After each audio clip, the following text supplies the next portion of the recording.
Bismillahirrahmanirrahim. Assalamu alaykum, hürmetli görürmenler. İstiklal gündəlik xəbərlərimizi görüşlərini qarşılayırıq. Mən Abdullah Yalğun.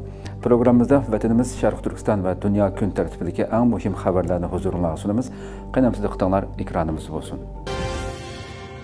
İki yığın Şərq Türkistandakı iğir vəziyyətinin davamlaşıdığanlığından şəbi bərdi. Xitay rejiminin atalmış Uyğur Avtonom Rayonluq Xalq Qurultayı bilan Uyğur Avtonom Rayonluq Siyasi Kengaş yığınida tilgə ilingan məzmunlar Şərq Türkistandakı irqi qırğınçılıqның davamlaşıdığanlığından şəbi bərdi. Xitay təşviqat orqanı Tağrıtağ Toru'nun xəbərində bildirilişçə, Xitayning atalmış Uyğur Avtonom Rayonluq Siyasi Kengaş təklif komiteti ümumi yığını edib, 13-cü növbətlik komiteti 3-cü yığınidagi aloqador təklifləri haqqındakı layihələr qarab chiqilgan. Yığında cəmi 1047 parça atalmış təklif topşırılgan bo'lib, ular atalmış Şinjanni idora qilish tadbirini to'liq umumyuzlik izchillashtirish shuariga munosabatli ekan. Atalmış Uyghur Avtonom Rayonluq Xalq Qurultayı 14-cü növbətlik 3-cü yığını 20 yanvar o'tkazilgan bo'lib, yig'inda atalmış Uyghur Avtonom Rayonluq Xalq Qurultayı daimiy komiteti, Yuqori Xalq sud mahkamasi, Xalq taftish mahkamasi qatorliq o'rinlarning xizmat doklati o'qilgan. Atalmış Uyghur Avtonom Rayonluq Xalq Qurultayı daimiy komitetining qo'rchoq mudiri Zumrat Ubul xizmat doklati berib, atalmış Junxo millati o'rtaq gavdasi engini chunqur yildiz tartqizish qatorliq terror siyosati iboralarini qayta ta'kidlash orqali Xitoyning Uyg'urlarni majburiy xitoylashtirish siyosatini davomlashtiradiganligiga, Sharq Turkistondagi ig'ir vaziyatning burunqidan farqlanmaydiganligiga ishorat qilgan. Qo'rchoq amaldor Zumrat Ubul bergan xizmat doklati yana Kompartiyaning Şinjanni idora qilish tadbirini muhim qo'llanma, Junxo millati o'rtaq gavdasi qurilishini olg'a siljitishni asosiy liniya qilishni, umumyuzlik chunqurlashtirishni harakatlantiruvchi kuch qilish kerak deb bildirilgan. Xitoy yaqinqi yillarda Sharq Turkistonda atalmış islom dinini xitoychilashtirish, sotsializm jamiyatiga uyg'unlashtirish degandek terror siyosatlarini ta'kidlab kelgan bo'lib, Sharq Turkiston xalqini o'z e'tiqodi va milliy kimligidan voz kechishga majburlab kelmoqda. Xitoy bu qitimqi ikki yig'inda yuqorqi siyosatlarini qayta ta'kidlagan. Kuzatuvchilar Xitoyning Sharq Turkiston xalqiga irqiy qirg'inchilik yurgizish bilan birga to'liq assimilyatsiya qilishdan iborat razil maqsadga yetish uchun bir tarafdan har xil to'kmatlar bilan Sharq Turkiston xalqini jazo lagerlariga so'lganligini, yana bir tarafdan Xitoylarni zo'r turkumda Sharq Turkistonga yerlashtirganligini, buning bilan birga xalqqa e'tiqodiy va milliy kimligiga zid bo'lgan ideologiyani majburiy singdirishga urinayotganligini, Xitoyning turli yig'inlaridagi muhim nuqtalar irqiy qirg'inchilik siyosatining davomlashadiganligidan derak beradiganligini bildirishmoqda. Turkiyada bir kunlik davlatlik motam e'lon qilindi. Turkiyaning Bolu viloyatidagi Kartalkaya qor teyilish markaziga joylashgan mehmonxonada yuz bergan o't ofatida qazo qilganlarning soni 76 ga chiqqan bo'lib, ularning ichida bir kichik Uyg'ur qizmi bor ekan. Anadolu xabar agentligining 21 yanvar xabar qilishicha, Turkiya ichki ishlar ministri Ali Yerlikaya boshqa ministrlar bilan birlikda fojia yuz bergan rayonda axborot e'lon qildi. U bayonotida o't ofatida 76 kishining hayotidan ayrilganligini, voqeada javobgarligi bor deb qaralgan 9 kishining qo'lga olinganligini va eng uzun bo'lgandimi 10 kun ichida adliya tekshirish xizmatlarining oxirlashadiganligini bildirdi. Turkiya prezidenti Recep Tayyip Erdo'g'an o't ofati sababidan bir kunlik davlatlik motam e'lon qilgan bo'lib, fojiadan keyin har qaysi davlatlarning rahbarlari turli usullar bilan ta'ziya bildirdi. Putin Xitoy Rossiya energiya manbalarining eng chong iste'molchisi dedi. Rossiya prezidenti Vladimir Putin o'tgan yilning Rossiya-Xitoy munosabati nuqtasidan nihoyatda unumli bir yil bo'lganligini, Shanxay hamkorlik tashkiloti va Kesak oltin davlatlari tashkilotida o'tkazilgan yig'inlarda foydali maslahatlashishlar bo'lganligini bildirdi. Putin Birlashgan Davlatlar Tashkiloti va G20 qatorliq tashkilotlar bilan moslashib harakat qilganligini ta'kidlab, texmo adil ko'p qutbli dunyo tartibining qurilishini birlikda qo'llaymiz va Yevroasiyo rayonida hamda butun dunyoda bo'linmas bexatarlikni qo'g'dash uchun tirishyapmiz degan.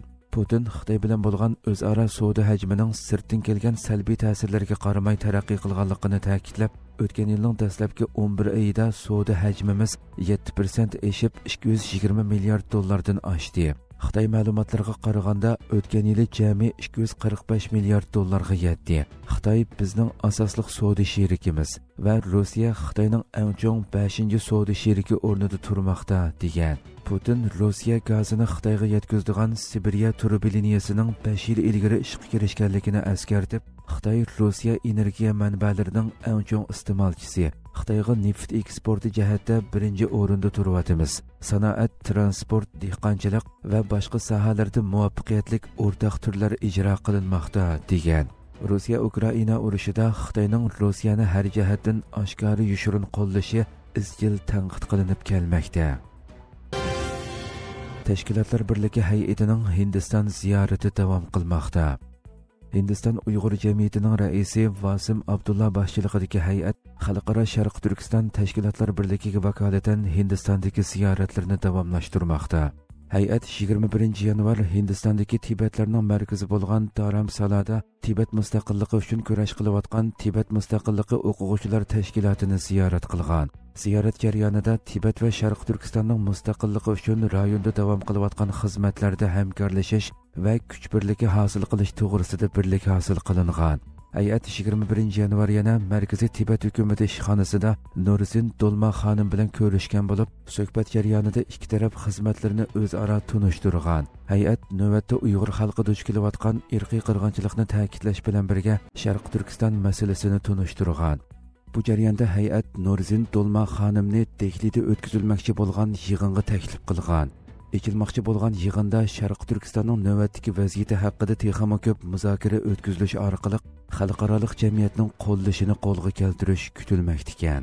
Hay'at 22 yanvar yana Dharamsaladagi Tibet organlari va tashkilotlarini, jumladan Markaziy Tibet ayollar tashkilotini ziyorat qilgan. Bu jarayonda Tibet va Sharq Turkistonda davomlashayotgan irqiy qirg'inchilik masalasi va tashkilotlar aro hamkorlik ham birlikda harakat qilish masalasi muzokara qilingan.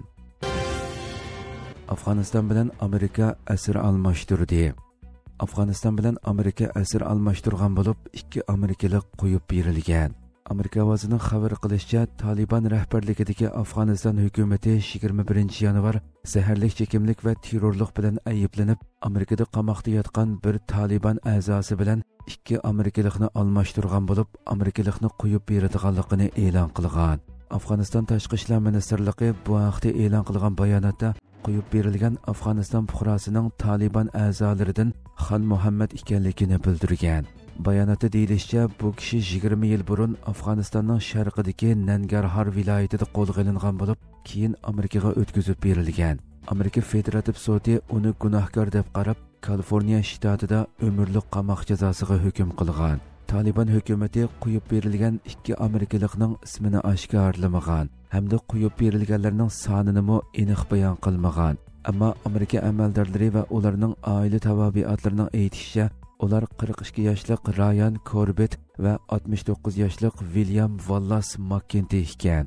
Amerika Davlat bexatarlik kengashining bayonotchisi Brian Hughes Washingtonda biz Ryan Corbett va William McKentyning qo'yib berilishini tabriklaymiz. Ular pat arada oilasi va yaqinlari bilan jam bo'ladi. Shuning bilan birga asir almashtirishda vositalik rol o'ynagan Qatar hukumatining yordamiga rahmat aytamiz degan.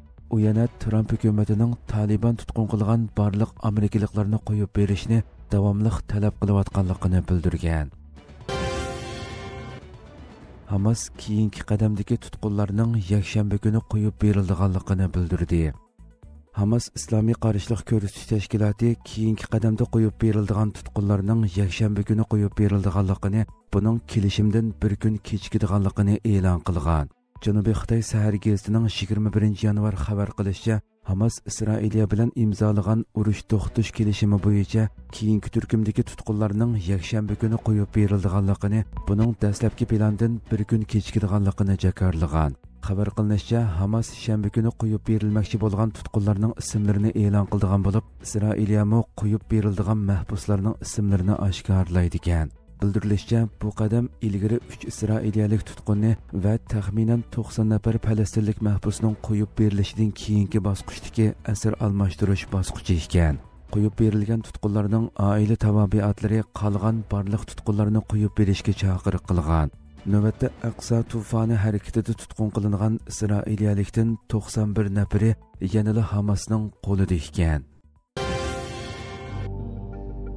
Hurmatli ko'ruvchilarimiz, shunday qilib bugungi xabarlarimiz mush yerda oxirlashdi. Atigi programmamizni ko'rishguncha omon bo'linglar. Assalomu alaykum va rahmatulloh.